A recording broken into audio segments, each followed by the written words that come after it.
अल्लाह ही अल्लाह किया करो, नर्सी को दिया करो, जो दुनिया का मालिक है, खामोशी का दिया करो। अल्लाह ही अल्लाह, अल्लाह ही अल्लाह।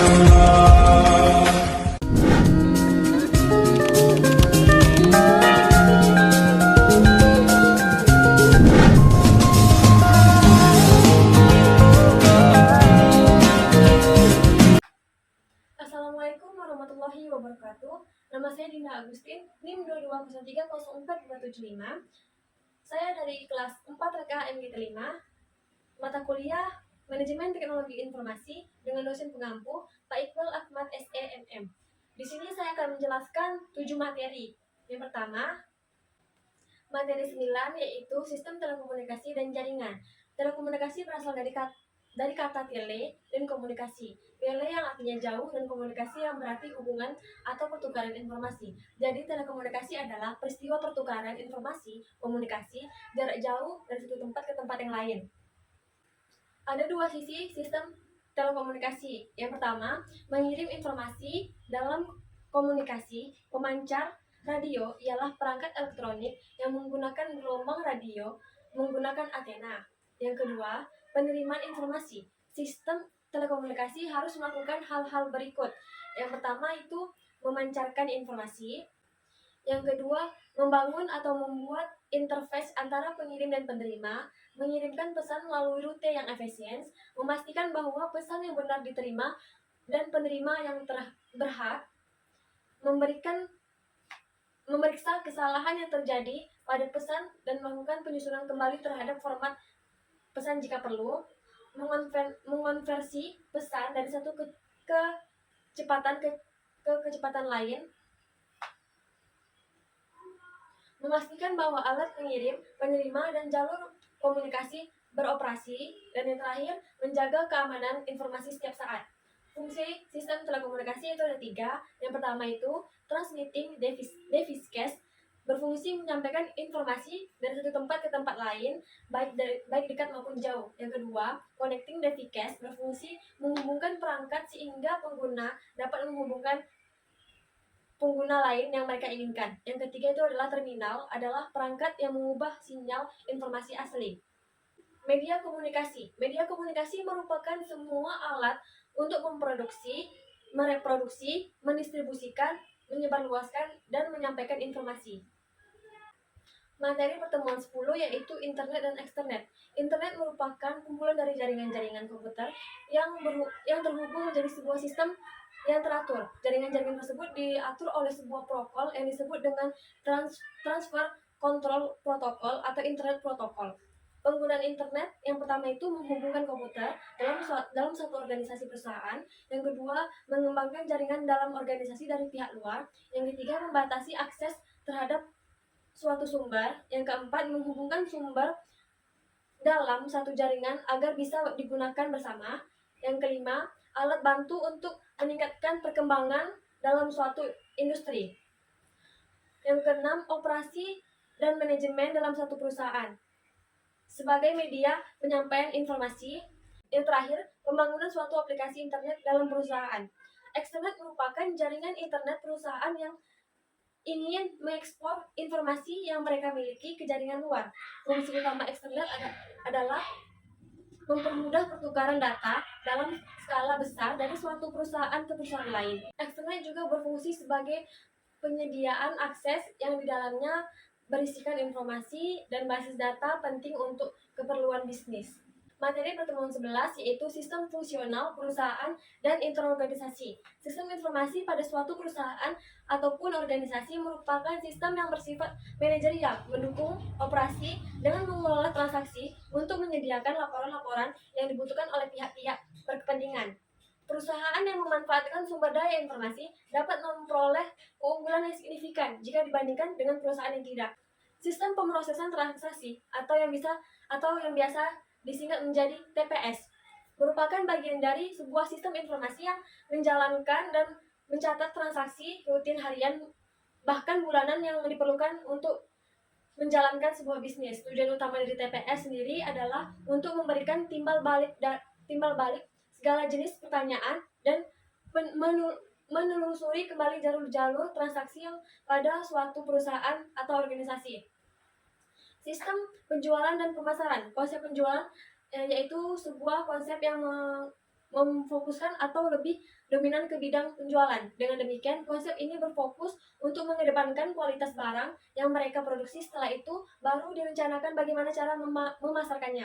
Konsep pemasaran merupakan sebuah konsep yang mengutamakan kebutuhan pelanggan. Dengan demikian, konsep pemasaran ini berfokus pada cara pikir bagaimana cara memberikan produk yang dapat memuaskan pelanggan.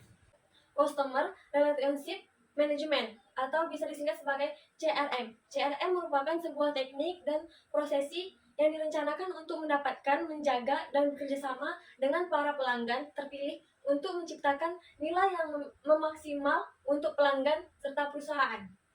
Pertemuan 12 yaitu e-commerce. E-commerce adalah proses pembelian dan penjualan atau pertukaran produk, layanan, dan informasi melalui jaringan komputer termasuk internet. E-commerce merupakan aplikasi teknologi menuju otomatisasi transaksi bisnis dan alur kerja. Jenis e-commerce ada tujuh. Yang pertama itu business to business atau B2B adalah penjualan barang atau jasa antar bisnis melalui penjualan online. Yang kedua, business to customer atau B2C merupakan model bisnis berdasarkan transaksi antara perusahaan yang menjual produk atau layanan dan pelanggan atau individu yang menjadi pengguna akhir produk ini. Yang ketiga, customer to customer atau C2C merupakan perdagangan antara pribadi, individu, atau konsumen. Yang keempat, customer to business atau C2B, yang mana pada tipe e-commerce ini pengguna atau konsumen menciptakan produk dan layanan lalu dikonsumsi oleh bisnis dan organisasi dengan perantara website penyediaan layanan. Yang kelima, business to administration atau B2A dikenal sebagai penawaran bisnis to government atau B2G dengan perusahaan ke lembaga pemerintah administrasi. Dalam model ini, perusahaan dan lembaga pemerintah bertukar informasi untuk melakukan bisnis lebih mudah dibandingkan dengan di luar web. Yang keenam, consumer atau administration atau C2A atau konsumen ke pemerintah berhubung dengan komunikasi konsumen langsung ke administrasi. Yang ketujuh, online to offline atau O2O adalah kombinasi bisnis offline dengan internet. Penelitian pasar atau riset pasar adalah proses sistematis untuk mengumpulkan atau menganalisis atau menafsirkan informasi bisa mengenai target pasar, konsumen, pesaing, dan industri secara keseluruhan. Periklanan adalah sarana komunikasi dengan pengguna produk atau jasa. Iklan adalah pesan yang dibayar oleh orang yang mengirimnya dan dimasukkan untuk memberi tahu atau mempengaruhi orang yang menerimanya. Materi pertemuan 13 yaitu Supply Chain Management. Manajemen rantai pasokan atau SCM adalah manajemen aliran barang dan jasa yang mencakup semua proses pengubahan bahan mentah menjadi produk akhir. SCM mewakili upaya pemasok untuk mengembangkan dan menerapkan rantai pasokan yang efisien dan ekonomis. Cara kerja SCM yaitu mengendalikan atau menghubungkan produksi, pengiriman, dan distribusi suatu produk secara terpusat. Rantai pasokan adalah jaringan yang terhubung dari individu, organisasi, sumber daya, kegiatan penjualan produk atau layanan, dan penggunaan teknologi yang terlibat dalam pembuatan. Dalam supply chain management atau manajemen rantai pasokan terdapat beberapa komponen dasar yang mendukung SCM. Komponen-komponennya adalah sebagai berikut. Yang pertama yaitu perencanaan. Setiap perusahaan membutuhkan perencanaan pasokan untuk mendapatkan penawaran untuk produk atau layanan mereka melalui sumber daya. Yang kedua, sumber. Sumber adalah hal sangat penting bagi perusahaan karena mereka harus memutuskan pemasok yang paling baik untuk membuat produk yang dibutuhkan. Yang ketiga, pabrikan. Di pabrik, manajer rantai pasokan harus dapat melakukan proses yang diperlukan untuk memproduksi, meminta, dan mengemas produk atau layanan Anda. Yang keempat, pengiriman. Pengiriman sangat penting dalam SCM. Tanpa proses pengiriman yang ti- tanpa proses pengirim Yang keempat itu pengiriman. Pengiriman sangat penting dalam SCM. Tanpa proses pengiriman, barang tidak akan bisa didistribusikan ke pelanggan atau konsumen. Bagian ini disebut sebagai logistik oleh SCM. Yang kelima, pengembalian merupakan perhatian utama dalam rantai pasokan. Perencanaan harus fokus pada jaringan yang fleksibel dan bertanggung jawab atas penerimaan dan kelebihan produk yang dikirim kembali kepada mereka dari pelanggan. Terdapat 3 macam komponen SCM atau manajemen rantai pemasok. Menurut Raihan, Turban, dan Potter, yaitu yang pertama itu rantai supply upstream atau supply hulu, mendefinisikan sebagai suatu yang masuk ke perusahaan dari pemasok, biasanya bahan baku, dan digunakan dalam perusahaan untuk menghasilkan sesuatu. Yang kedua, internal SCM atau manajemen internal rantai pasok, meliputi rantai pemasok internal mengacu pada rantai kegiatan dalam perusahaan yang diakhiri dengan menyediakan produk kepada pelanggan. Yang ketiga, downstream atau supply rantai pasokan hilir. Rantai pasokan hilir manajemen mendefinisikan semua yang keluar dari perusahaan setelah siklus produksi. Dalam sebuah SCM biasanya terdapat beberapa permasalahan. Permasalahan dalam SCM-nya adalah sebagai berikut. Yang pertama, produk yang berkualitas lebih dari sebelumnya. Pentingnya untuk memiliki produk yang berkualitas. Yang kedua, pabrikan global. Ketika dihadapkan dengan tantangan dan peluang yang ada dalam skala global, sangat penting memiliki jaringan yang dapat mendukung kebutuhan manajemen rantai pasokan global tersebut. Yang ketiga, teknologi baru. Memiliki akses ke teknologi terbaru ialah terbukti menjadi tantangan. Mereka yang mampu memanfaatkan teknologi terbaru secara efektif untuk menguntungkan mereka dapat melihat hasil langsung untuk mendukung pengembangan produk baru. Yang kelima, konsolidasi basis pemasok. Konsolidasi basis pemasok dapat menawarkan banyak fasilitas. Materi pertemuan 14 yaitu Intelligent System. AI atau kecerdasan buatan merupakan ilmu yang mempelajari tentang bagaimana cara membuat sebuah mesin cerdas. Sistem cerdas adalah mesin dengan komputer tertanam yang terhubung ke internet yang memiliki kapasitas untuk mengumpulkan dan menganalisis data dan berkomunikasi dengan sistem lain. Kecerdasan buatan AI adalah simulasi proses kecerdasan manusia oleh mesin, terutama sistem komputer. Express System. Express System adalah pendahuluan dari kecerdasan buatan saat ini, pembelajaran mendalam, dan sistem pembelajaran mesin. Dalam kecerdasan buatan atau biasa disebut AI, sistem pakar Express System adalah sistem komputer yang mensimulasikan kemampuan pengembalian keputusan seseorang ahli. Express System adalah contoh sistem berbasis pengetahuan dibagi menjadi 2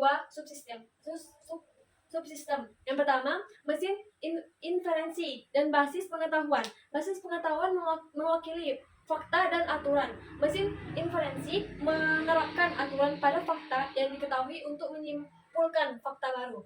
Express System telah Anda gunakan dalam dunia bisnis untuk mendapatkan ketentuan taktis dan memperkirakan kondisi pasar, seperti memberikan solusi yang konsisten, memberikan penjelasan yang masuk akal, atasi keterbatasan manusia, dan mudah beradaptasi dengan kondisi baru. Kekurangan sistem AI ini yang pertama itu kurang akal sehat, yang kedua biaya implementasi dan pemeliharaannya yang tinggi, yang ketiga sulit dalam membuat aturan inferensi, dan yang terakhir dapat memberikan solusi yang salah. Materi pertemuan 15 yaitu materi terakhir, hak atas kekayaan intelektual. Hak atas kekayaan intelektual merupakan suatu hal yang berhubungan dengan adanya konsep hak kekayaan dan hasil dari akal budi seseorang manusia. Hak atas kekayaan intelektual adalah suatu yang muncul dikarenakan oleh suatu hasil dari olah pikir otak dan menciptakan suatu produk atau proses yang bisa digunakan manusia. Hak atas kekayaan memiliki 3 kata kunci yang sangat penting. Yang pertama, rights, hak. Yang kedua, property atau kekayaan. Dan yang ketiga, intelektual atau intelektual. Pendaftaran hak cipta memiliki keuntungan sebagai berikut. Yang pertama, registrasi membuat catatan publik dan bukti kepemilikan yang sah. Yang kedua, mengizinkan pembuatan karya seni orisinal untuk melindungi dan memonetisasikan hak mereka. Yang ketiga, seiring dengan itu memungkinkan pemegang hak cipta untuk menegakkan hak moralnya atas hak cipta. Yang keempat, pencipta memiliki hak untuk melakukan kontrol atas penggunaan bahan sastra dan arsitek mereka.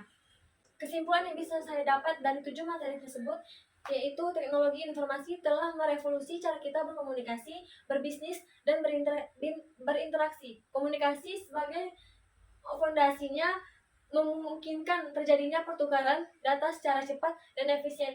Sistem informasi membantu organisasi mengelola data dan membuat keputusan yang lebih baik. E-commerce membuka peluang bisnis yang tak terbatas. AI membawa otomatisasi dan kecerdasan pada berbagai bidang. Hak atas kekayaan intelektual melindungi hasil karya intelektual dan mendorong inovasi. Sekian materi singkat yang bisa saya sampaikan. Apabila ada kesalahan, saya mohon maaf. Assalamualaikum warahmatullahi wabarakatuh. Dadah.